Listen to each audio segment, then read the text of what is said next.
বন্ধুরা, welcome to my channel SR blog.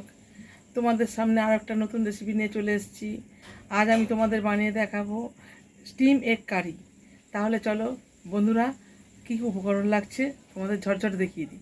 প্রথমে এখানে নিয়েছি ডিম, আর এখানে রাখছে একদম মিহি করে কেটে রাখা পেঁয়াজ, কাঁচা লঙ্কা, আর টুকরো করে রাখা টমেটো, আর এখানে টুকরো করে রাখা পেঁয়াজ, আদা, রসুন। তাহলে বন্ধুরা, রান্নাটা শুরু করছি। প্রথম থেকে শেষ পর্যন্ত দেখো, আর চ্যানেলে নতুন হলে চ্যানেলটাকে সাবস্ক্রাইব করবে। চলো শুরু করা যাক। প্রথমে একটা পাত্রে আমি এই ডিমগুলো ফাটিয়ে নেব।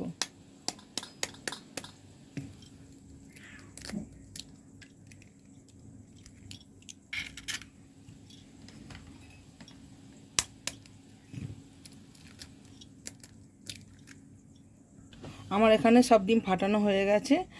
এবার আমি কি কি উপকরণ দিচ্ছি দেখো। আমি এর মধ্যে দিচ্ছি এই টুকরো একদম কুচি কুচি করে রাখা পেঁয়াজ আর কাঁচা লঙ্কা।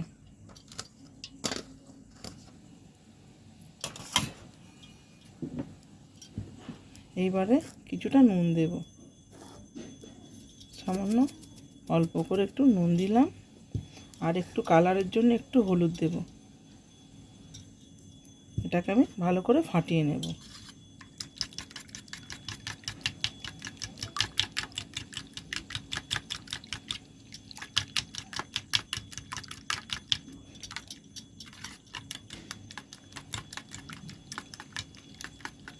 এবার আরও একটা পাত্র নেব। এবার এই পাত্রের মধ্যে আমি অল্প কিছুটা তেল দেব, সামান্য একটু তেল দেব। দিয়ে আমি এর উপরে দেব সামান্য ওই 1 চামচের মতো জল।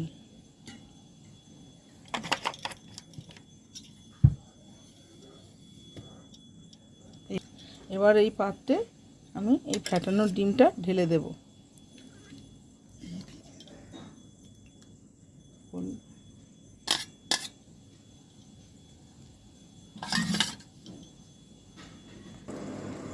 এখানে জল আমার ফুটে গেছে। আমি এর উপরে স্ট্যান্ড দেব, দিয়ে এই ডিমটা স্টিমে বসিয়ে দেব। এবার এর উপরে একটা চাপা দেব, এইভাবে চাপা দিয়ে দেব যতক্ষণ না ডিমটা আমার সিদ্ধ হচ্ছে। আমার এখানে তেল গরম হয়ে গেছে। আমি এবারে পেঁয়াজগুলো এর মধ্যে দিয়ে দেব।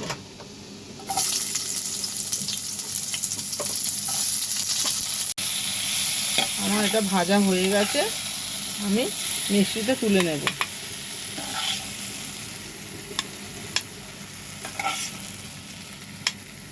এবার এই মশলাটাকে আমার বেটে নিতে হবে। পেস্টটা আমি করে নিয়েছি। আমার পেস্টটা রেডি হয়ে গেছে। এবার আমি কিভাবে রান্নাটা করছি চলো দেখো। এইভাবে আমি সব ডিমগুলোকে পিস করে নিয়েছি। এখানে তেল গরম হয়ে গেছে। তেলের মধ্যে আমি সামান্য একটু হলুদ দিয়ে দেব।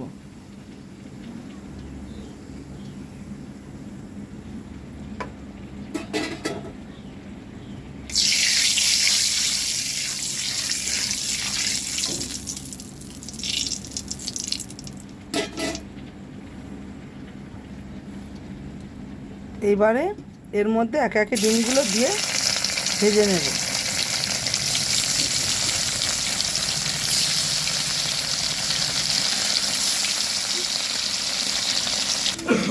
এইভাবে ডিমগুলো লাল করে ভেজে তুলে নিতে হবে।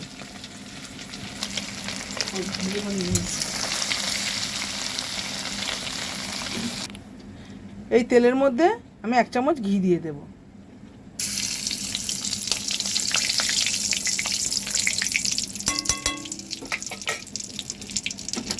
এবার গোটা গরম মশলা ফোড়ন দেব। এইবার আদা রসুনের পেস্টটা দেব। এর উপরে পেস্টটা দিয়ে দেব।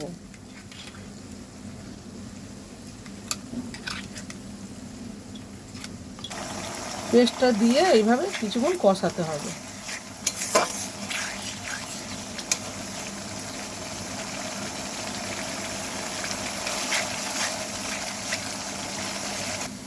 এবার আমি পরিমাণ মতো হলুদ দিয়ে দেবো,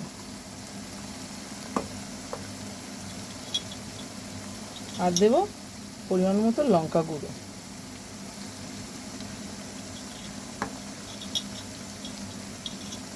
আর দেবো সামান্য একটু ধনে গুঁড়ো।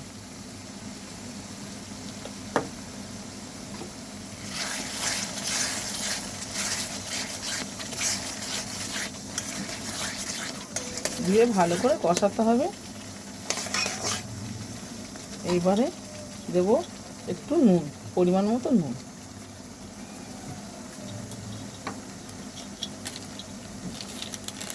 এইবার দেব এভারেস্টের চিকেন মশলা।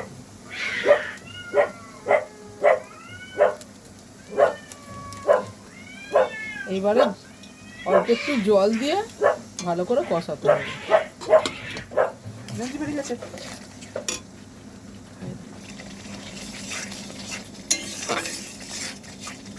এইভাবে মশলাটাকে ভালো করে কষিয়ে নিতে হবে। কষানো আমার হয়ে গেছে, তেল ছেড়ে দিয়েছে। এইবার আমি অল্প একটু গরম জল দেব।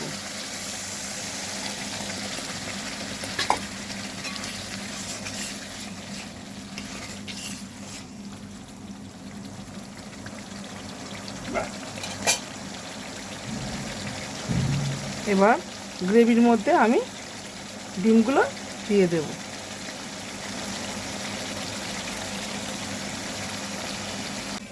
রান্না আমার রেডি হয়ে গেছে।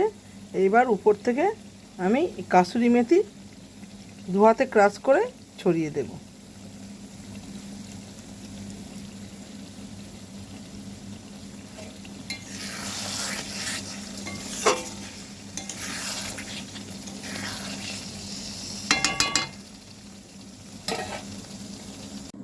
রান্না আমার রেডি।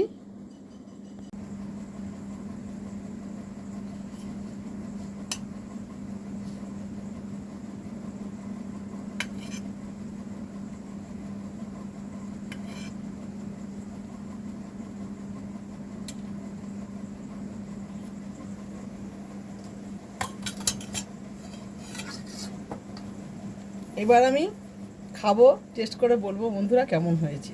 চলো।